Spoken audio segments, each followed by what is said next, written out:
முதுகு கழிவு பாதை, சிறு உபத்திரத்தையும் மருத்துவ ஆலோசனை எடுத்துக்கொள்வதும் விநாயகர் தான். அஷ்டமத்தில் இருக்கக்கூடிய கேது இந்த வருடம் முழுவதும் அஷ்டமத்திலே இருக்கிறார். காரிய சித்தி மாலையும் விநாயகர் வழிபாடும் நன்மைகளை ஏற்படுத்தி தரும். சுபவிரய பிராப்தம் ஏற்படும். கண்டிப்பாக லாட்ரி டிக்கெட் எல்லாம் திடீரென்று அதிர்ஷ்டம் ஏற்படுத்தக்கூடிய மாதமாக இந்த மாதம் காணப்படுவதனால் திடீர் அதிர்ஷ்டம், திடீர் பணவரவு, பூர்வீகத்தில் இருந்த பிரச்சனைகள் நிவர்த்தி, ரொம்ப நாட்களாக பேங்க்கில் இருந்து நீங்கள் மறந்துவிட்ட ஒரு விஷயம் உங்களுக்கு கை கொடுக்கக்கூடிய காலகட்டம். யோக பலத்தை அதிகமாக பெறக்கூடிய ராசிக்காரர்கள் மகர ராசிக்காரர்கள்.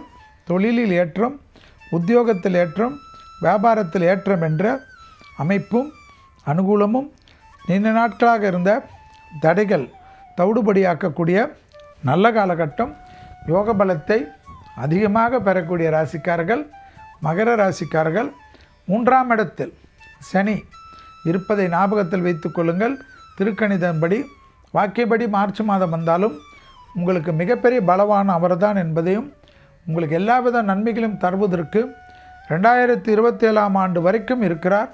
நீங்கள் இந்த காலகட்டத்தில் நல்லபடியாக முன்னேறி திட்டமிட்டு சுறுசுறுப்புக்கு பங்கம் இல்லாமல் பிறரை பற்றி குறை கூறுவதோ ஏளனம் பண்ணுவதோ தகராறு வைத்து கொள்ளாமல் உங்களுக்கும் உங்கள் குடும்பத்திற்கும் நீங்கள் என்ன செய்கிறீர்கள் என்று ஃபோக்கஸ் செய்து முன்னேறி கொள்வது இளம் வயதிலிருந்து 60 வயதான மகர ராசிக்காரர்களுக்கு வரைக்கும் அதிர்ஷ்டம் 70 வயதானாலும் கிடைக்கும் என்பதை ஞாபகத்தில் வைத்து கொள்ளுங்கள்.